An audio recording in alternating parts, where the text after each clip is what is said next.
There's no more powerful voice in the media for democracy than Rachel Maddow. She is a legendary figure at MSNBC, but really a cultural phenomenon. Well, I had the opportunity to be on with her to talk about some really important issues. Department of Justice lawyers are being sent by Pam Bondi to California and New Jersey ahead of the November 4th elections. That's next Tuesday. And they're going to monitor those elections. I had a lot to say about why this should be raising a 5-alarm fire bell in everyone's mind. And you know what? Rachel was right there with me. So I'm going to show you the clip in which we talk about all of this. And then I'm going to come back and offer a lot more context about this and why I think this may be the biggest issue right now for you to be following.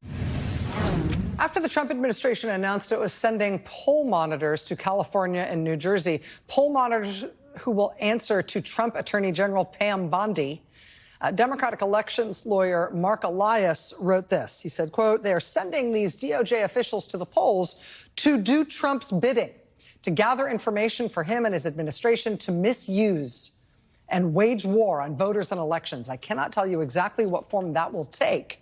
Trump may not even know how he plans to abuse this process. But I know this. Minority voters will not be protected. Voting rights will not be preserved. Free and fair elections will not benefit. Trump will exploit whatever he can under the guise of security or integrity. It is our job to not give him the opportunity."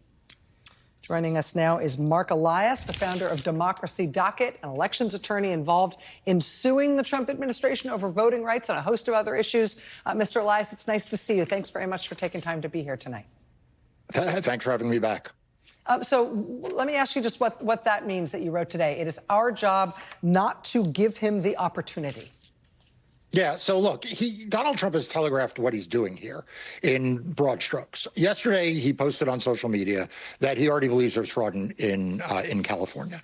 You know, he said that, watch how totally dishonest the California prop vote is, millions of ballots being shipped. Like, that's the predicate he is laying down before these monitors start to collect whatever information they collect. And that information will be mischaracterized, it'll be misused, it'll be abused, so that Donald Trump, when that ballot initiative passes, as it will claim that there was massive fraud. And when Mikey Sherrill wins in New Jersey, he will claim there was massive fraud. And he will use that as the jumping off point for the 2026 election when he is really worried that he is going to lose power. When he makes those sort of claims, will it matter, or how will it matter, that the Justice Department will have sent these federal election monitors in? How will that, if you see that as his strategy moving ahead with these elections, these off-year elections this year, moving in towards 2026, how do the federal election monitors affect that? Yeah, so remember, I have a lot of experience suing and litigating against Donald Trump. I mean, I represented Joe Biden and we beat him like a drum over 60 times after 2020.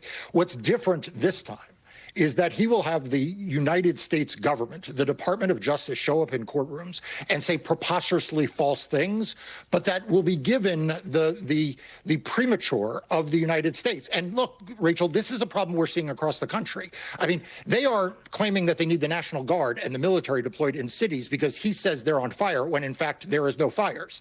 And too many judges, frankly, are still giving DOJ the benefit of the doubt. So the difference here, and the reason why the DOJ being involved in these monitors being involved is so problematic, is because our judicial system is still set up to believe that when Department of Justice lawyers show up and say, we found X, that in fact they found X. When they say Y is true, that Y is true. When in fact, as you pointed out in your introduction, which was excellent, these are not career officials working for a normal Justice Department. They are working for Pam Bondi and ultimately for the White House.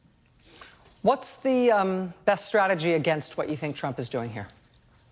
So I think it's twofold. I think number one, it is for there to be public awareness, right? So that we can pre-butt the misinformation and the disinformation that he is going to spread to try to create an environment that allows him to create mischief, like I said, in 2026. The second thing, though, is we need to broaden the aperture. In your last segment, you talked about privacy and the fact that they're building a national database. Well, my law firm is also involved in in 8 cases where the Department of Justice is trying to collect voter data on every single American.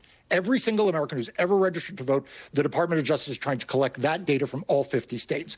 And why are they collecting that? They're not collecting it to make elections easier. They're not collecting it to make people safer. They're collecting it because as they head towards 2026, they want to be able to weaponize that data along with a lot of other information that they've collected for a lot of bad reasons, including to try to make the 2026 elections less free and fair. So what we need to do is we need to be prepared for that fight. We need to stand up tall against it. We need to litigate against it. But most importantly, we need to know it's happening so that we can explain and contextualize this to our friends and our families, our clients, our customers, our bowling partners, and our bridge partners. Mark, let me also ask you about a new lawsuit that you filed today in New York. This is a challenge, effectively, to New York's congressional map. My read on this is that this puts New York in the mix in terms of states that may essentially redistrict their congressional map for partisan advantage because of the way that Trump has insisted that red states must do it. Democratic-controlled states now trying to fight back on those same lines. Yeah, and I make no apologies for that. I mean, the fact is my law firm and I, we are involved now in 8 different lawsuits in 8 different states involving congressional lines, everything from Alabama and Mississippi to Missouri to Texas and now New York. And I expect that number will grow in the coming days. What we've identified in New York is that the districts that were drawn, at least one of them does not comply with state law, and therefore we are suing. And we think it is important that this case be heard quickly and that the result be a new redrawn map by the state legislature. And like I said, I make no apologies for standing up against what Donald Trump is trying to do, while also not agreeing that we are going to unilaterally disarm, because that will be the death knell of democracy. So that was me and Rachel Maddow. As I promised, we covered a lot of ground, and I hope you followed along. But I want to offer some additional context to a few of the pieces of what we talked about. So let's start with the question of these election monitors. One of the things that I have been trying to caution everyone about, that I've been repeatedly sort of trying to drill home, is that this is not the Department of Justice that we're used to, right? Like if this was the Merrick Garland Department of Justice, even if this was the Bill Barr Department of Justice from the first Trump administration, right? Which was like, he was no walk in the park. But even if it was that, we'd say, okay, they're sending poll monitors because they want to make sure that there are no irregularities in counties with historic problems, or that they don't want to make sure minority voters are not being discriminated against. But we know that's not what's happening here. Like Donald Trump told us that that's not what's happening, because he's already said that there will be a, quote, totally dishonest election in California. He's already said that, quote, millions of ballots are being, quote, shipped, close quote. By the way, I'm not really sure what Donald Trump means by that. I mean, would he otherwise expect that all the voters would go to wherever the ballots were printed? Like, of course they're shipped, right? They have to be shipped out to county offices. They have to be shipped out to voters who are voting by mail. So this is like a way in which Donald Trump is already trying to sow the idea that there were irregularities when there aren't going to be any. And that's because he knows he's going to lose this in California, and it's going to be embarrassing for him. Now, earlier today, I had someone ask me, but how's he going to claim fraud? And I pointed out that after the 2026 election, okay, which, by the way, he won, right? He became president of the United States. He claimed that he actually would have won California, but for illegal votes. You can go Google it. You can go look it up. That's for real. He actually said that he thought he had won California, except for illegal votes. The man is both deranged, but he knows how to weaponize his deranged misinformation to create a movement of election denialism. I mean, if there's one thing that he has been successful in doing within the Republican Party, is building a cult of election denialism. It is actually, if you think about it, the only through line of everyone in the MAGA cult, right? You have some free traders in the MAGA cult. You even have some pro-choice people in the MAGA cult. I mean, after all, the HHS secretary, Kennedy, used to be pro-choice, at least. The only thing you can't be in the MAGA cult is not be an election denier, right? So he's going to use these election monitors and the information he gets from them, or frankly, he may just even make up information that he doesn't get from them, to claim that there were widespread fraud and irregularity. Now, why did he pick California and New Jersey? This was something I didn't get to because there wasn't enough time with Rachel, but he picked them because he's very committed to the governor's race in New Jersey. He's very committed, obviously, to the redistricting, rigging the maps. And he knows he can't win in Virginia, but also there's a Republican governor in Virginia. So it's more awkward. So New Jersey got a Democratic governor, obviously Gavin Newsom in California. So it's easier to pick on those two states. Plus, he thinks he has a better chance in New Jersey than does in Virginia. So that's why you're not seeing these election monitors in Virginia. Okay, but the fact is, these folks are going to be there, and like I said, whether they act in good faith or bad faith, Donald Trump's going to weaponize it, and he's going to weaponize it now. But he's also going to use that information to sort of test the fence for 2026. When we're going to see a lot more of these election monitors in a lot more jurisdictions, and they're likely to be much more aggressive. Because for Donald Trump, that's really the prize. It's not what happens in California or New Jersey in the off year. It's what happens when control of Congress is on the line. And if there's one thing Donald Trump fears, it is a Democratic Congress where you have a whole bunch of Democratic members of Congress wielding gavels and speeds. And so that is what's going on with this monitor thing. Now, if you noticed, though, I tried to broaden the conversation a little bit to also talk about how this is part of a larger movement, for example, to get access to voting records for every American, right? It's not like it's just the poll monitors. It's not like just the fact that he keeps posting on social media that he wants to ban mail-in voting or that he wants national ID, or more recently, he doesn't want anyone to vote early in person. I mean, think about that. What would the voting experience be like if everyone in the country had to vote on one day, on election day, in person? I mean, first of all, the states don't have enough voting equipment to do that. They don't have enough locations to do that. So it's just literally a recipe for disaster, which is what Donald Trump wants the elections to be, because it's easier for him to then claim reasons why he is cheating on the back end. See, that's why I'm saying this all kind of fits together, each piece of this. And so I love going on Rachel because I can talk about, a critical piece of it. But one of the reasons why I started Democracy Docket in 2020 was to help you put these pieces together. And so do me a favor.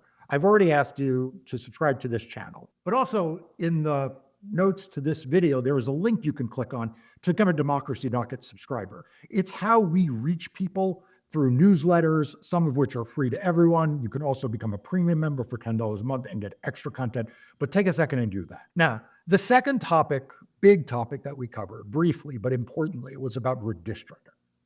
And I hope you got my message. Okay? I made no apologies for writing hard.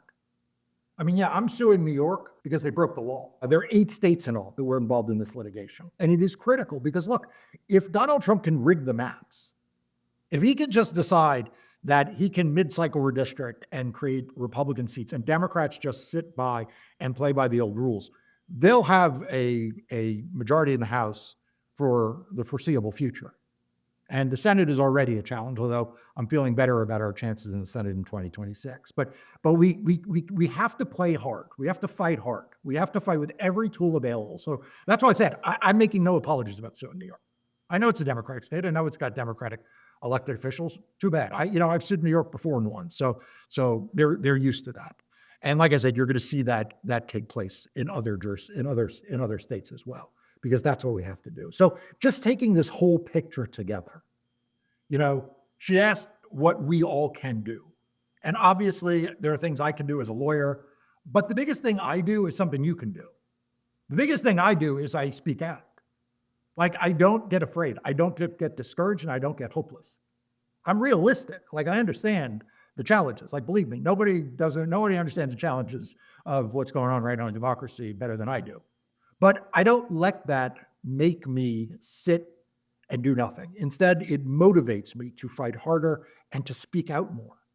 So each and every one of you right now can share this video with a friend. Each and every one of you can post this on social media. Each and every one of you can subscribe to Democracy Docket, but also share its content to your friends. And, Democracy Docket is just one of many pro-democracy news outlets. But we all have to be sharing this information about what's happening. We have to educate ourselves and our friends and our family and our bridge club and our bowling leagues. We have to share this information because it is ultimately an informed public that will have the information and the spine to stand up against Donald Trump, even when so many powerful people are bowing down. That will go down as one of the great moral crises of our day. But the fact that millions of Americans are not bowing down and are standing up instead and are willing to take this fight, are willing to show up at No Kings protests, are willing to stand in line to vote, are willing to support these redistricting efforts, and yes, are willing to subscribe to pro-democracy news outlets like Democracy Docket. This is what we have to do to build community over the next few years, because we're going to have our good days, we're going to have our bad days. I think next Tuesday is going to be a good day. I think we're going to do well in these. But you know what? There are going to be tough days ahead.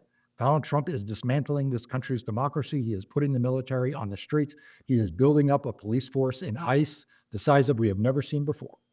He is attacking free and fair elections. He is claiming powers he does not have. He is literally bulldozing parts of the White House. So, we're going to have those bad moments. We're going to have those times when all feels like it's too much. And the way we're going to get through that is by being in community with one another, sharing this information with one another. And that's why I do these videos. That's why I go on MSNBC. Lord knows I got enough law to do that I could use the free time. But I do this because it's really important to hopefully, like I said, build community and get information out. So do me one last favor. Leave a comment. Is this video helpful to you? Is this giving you more information? Is it giving you inspiration? Or do you just feel like it's missing the mark? I look at the comments. I like to know what is helping in the fight for democracy and what is just wasting a little bit more time. So put some comments. Let me know the good, the bad, what we could do better, what we could be covering that we're not covering, what Democracy Docket means to you. Put it all in the comments. I will read them. And I just want to thank you all for watching this video and for sharing Democracy Docket's content across all of the platforms and ways you have to. Thanks. I'll see you next time.